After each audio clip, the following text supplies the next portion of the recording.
Morning student, welcome back to KMS channel.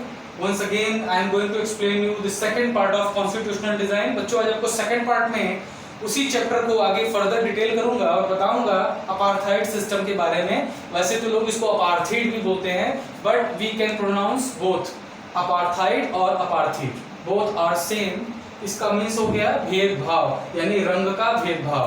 तो यहाँ पे रंग की भेदभाव की हम किससे ले रहे हैं संदर्भ में? हम ले रहे हैं काले और गोरे से भेदभाव। ठीक है, तो 1964 की बात करें बच्चों, इन 1964 he was sentenced to life imprisonment along with 7 other leaders। देखिए नेल्सन मंडेला की बात हो रही थी पार्ट 1 में, उन्हीं के बारे में बात करूंगा पार्ट सेकंड में। जब नेल्सन मंडेला को 1964 में और उनके 7 सहयोगी कर्मी यानी उनके 7 पॉलिटिकल लीडर्स को एक साथ जेल में 28 वर्षों के लिए बंद कर दिया गया। Robben Island is known to be the most terrible prison in South Africa and Nelson Mandela spent 28 years of his life in this prison।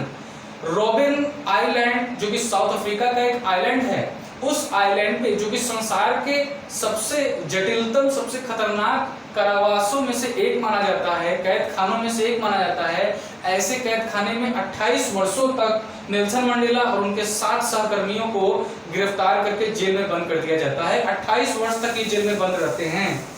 उसके बाद स्ट्रगल अगेंस्ट अपार्थाइड सिस्टम।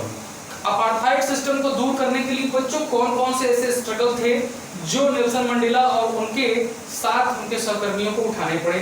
देखिए अपार्थाइड सिस्टम में करा है, it was the name of system.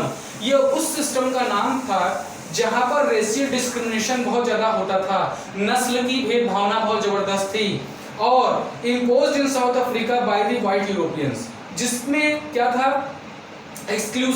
exclusively imposed in South Africa by the white European, जहां पे white Europeans के द्वारा साउथ अफ्रीका में नस्ल की रंग की दुर्भावना फैलाई जा रही थी कि मैं तो गोरा हूं और सामने वाला क्या है, वो अनफेयर है यानी काला है। इस तरह की जो है आपस में पार्शियलिटी होती रहती थी। South Africa was forcefully colonised. South Africa जो था forcefully colonised by the trading companies from Europe during the 17th and 18th century. देखिए बच्चों बात करूंगा 17वीं और 18वीं शताब्दी की, जिसमें बता रहा है कि south Africa was forcefully, south Africa के पास जो था वाज फोर्सफुली कॉलोनाइज्ड, उसने फोर्सफुली तरीके से कॉलोनाइज्ड उसे किया गया बाय द ट्रेडिंग कंपनीज। ठीक है, ट्रेडिंग कंपनियों के द्वारा साउथ अफ्रीका पे फोर्सफुली तरीके से कैप्चर किया गया, उसे उस पर कब्जा जमाया गया ताकि वहां का व्यापार हायर किया जा सके। और ये काम किसके द्वारा किया गया? ये काम यूरोपियंस के द्वारा किया गया, यानी यूरोपियन कंट्री जो थे उन्होंने साउथ अफ्रीका के ट्रेड को हायर करने के लिए वहां पे अपना कैप्चर बनाना शुरू किया। ऐसा उन्होंने 17वीं और 18वीं शताब्दी में किया।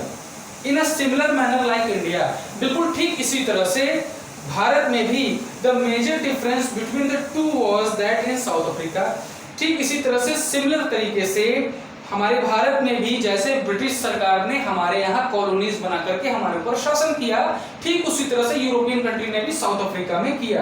The major difference between the two was that in South Africa the number of white settlers was very large. देखिए लेकिन इसमें एक फर्क था कि साउथ अफ्रीका में जो सेटलर्स थे वो बहुत ही ज्यादा व्हाइट फेसेस के थे, यानी व्हाइट पीपल थे जो कि मेजोरिटी में थे। This whites became the local rulers and induced the system of apartheid। ये जो white settlers थे become the local rulers, उनको वहाँ के क्षेत्रीय प्रशासकीय भार संभाल दिया गया, यानी इनके कंधों पर प्रशासकीय भार दे दिया गया कि आप अपने अपने क्षेत्रों का प्रशासकीय भार संभालो, आप लोकल एडमिनिस्ट्रेशन बन जाओ। And induce the system of apartheid, और साथ ही साथ प्रेरित किया कि इस रंग भेद के इस दुर्भावना को क्या किया जाए, तेजी से इंड्यूस किया जाए, प्रेरित करने का काम किया जाए। अब ये सिस्टम्स जो थे वो किस तरह से फैलते गए समाज में और समाज में कितनी बुराइयां लेकर आए, इस सिस्टम को भी बच्चों समझना है। तो जल्द ही आपको पार्ट 3 में भी मिलूंगा और इस चैप्टर को आगे और कंटिन्यू करूंगा। तब तक के लिए good bye, have a nice day.